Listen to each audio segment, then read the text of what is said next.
எல்லாருக்கும் வணக்கம். தாவேகா சார்பாக கேண்டிடேட்ஸ் இன்டர்வியூ வந்து நேற்று நடந்தது.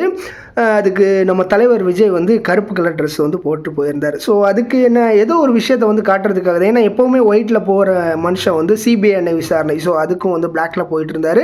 நேற்றும் பிளாக் போட்டிருக்காரு. ஸோ வந்து இந்த கூட்டணி இந்த மாதிரி விஷயங்கள்லாம் வந்து கொலைப்படி போயிட்டு இருக்கிறதுனால எப்படியாவது சிபிஐ வந்து விசாரணையெல்லாம் வச்சு எடுத்து எப்படியாவது கூட்டணிக்குள்ளே வந்து இவரை சேர்த்துடலாமா அப்படின்ற மாதிரி பிஜேபி ட்ரை பண்ணிட்டுருக்காங்க. அதுக்கு ஒரு எதிர்ப்பாக வந்து காட்டுறதுக்காக வந்து பிளாக் ஷர்ட் போட்டிருக்கலாம் அப்படிங்கிறது வந்து என்னுடைய ஒரு கருத்து.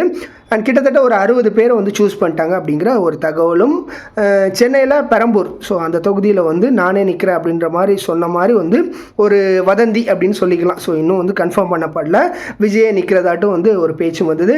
அண்ட் இந்த வீடியோவில் வந்து முக்கியமாக எதை பார்க்க போகிறோம் அப்படின்னா வந்து கிட்டத்தட்ட விஜய் கொடுத்த வாக்குறுதிகள். ஸோ ஏடிஎம்கே டிஎம்கே மாதிரி இவரும் வந்து இலவசத்தை கொடுத்துட்டாரு அப்படின்ற மாதிரி வந்து ஒரு கலக்கம் வந்து இருந்தது.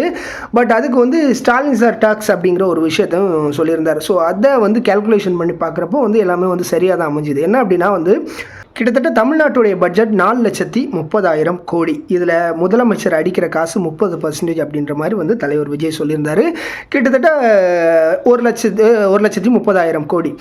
விஜய் அறிவித்த இந்த அறிவிப்புகள் பெண்களுக்கு வந்து 2,500 ரூபா மாதம். அது வந்து கிட்டத்தட்ட 1,31,00,000 பெண்கள் வாங்குறாங்க. 2,500 ரூபா வச்சு பார்த்தீங்கன்னா வந்து கிட்டத்தட்ட வந்து ஒரு 39,000 கோடி வரும். ஸோ 39,000 கோடி. அடுத்ததாட்டு வந்து குழந்தைங்களுக்கு வந்து 1 கிராம் மோதிரம். ஸோ 13,000 ரூபா வந்து 1 கிராம் அப்படின்னு வச்சுக்கலாம். 9 லட்சம் குழந்தைங்க வந்து ஒரு வருஷத்தில் வந்து பிறக்குது. அதுக்கு பார்த்தீங்கன்னா 1,170 கோடி. அண்டு 2 லட்சம் கல்யாணங்கள் வந்து நடக்குது. கல்யாணத்துக்கு வந்து பட்டு சாரியும் அண்ட் வந்து 1 பவுன் நகையும் கிட்டத்தட்ட ஒரு 1,4 லட்ச ரூபா வச்சு பார்த்தீங்கன்னா வந்து 2,500 கோடி. ஸோ அது அண்ட் 2 கோடி பேருக்கு வந்து கேஸ், ஒரு 6 கேஸ் வந்து ஃப்ரீயாக இருந்திருக்கு. ஒரு 7,000 ரூபா வச்சு பார்த்தாலும் கிட்டத்தட்ட 14,000 கோடி. எப்படி பார்த்தாலும் ஒரு 50,000 60,000 கோடியில் தான் வந்து நிற்குது. இன்னும் வந்து ஏகப்பட்ட திட்டங்களும் வந்து பண்ணலாம். ஸோ இதுதான் இப்போதைக்கு வந்து இருக்கிற நிலவரம். இதை வச்சு தான் இலவசம் அப்படிங்கிற ஒரு விஷயத்தை வந்து என்னால் கொடுக்க முடியும் அப்படிங்கிற ஒரு விஷயத்தை வந்து சாத்தியப்படுத்தி சொன்னதுக்கு காரணம். ஸோ இது எல்லாமே நான் வந்து கேல்குலேஷன் பண்ணி பார்த்தது. அண்ட் இன்னொரு விஷயம் என்ன அப்படின்னா வந்து இதே விஷயத்த மற்ற கட்சிகளும் வந்து கொடுக்கலாம்.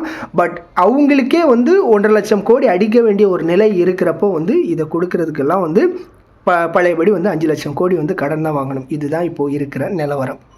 அண்ட் சிபிஐ சம்மன் கொடுத்துருந்தாங்க. அந்த சம்மனுக்கு வந்து 15ஆம் தேதி மறுபடியும் நீங்கள் வந்து டெல்லியிலே தான் வரணும் அப்படின்ற மாதிரி வந்து சொல்லியிருக்காங்க. ஸோ சென்னையில் ஏதாவது வரலாமா அப்படின்னு கேட்டிருந்தாங்க. இல்லை நீங்கள் வந்து டெல்லிக்கு தான் வரணும் அப்படின்னு சொல்லியிருக்காங்க. 15ஆம் தேதி அவர் போகிறாரு. அண்ட் 17ஆம் தேதி செந்தில் பாலாஜியும் வந்து சிபிஐ சம்மனுக்கு வந்து போகிறாரு. என்ன நிலவரம் என்ன வரும் அப்படிங்கிறத பொறுத்திருந்து பார்க்கலாம். தேங்க்யூ.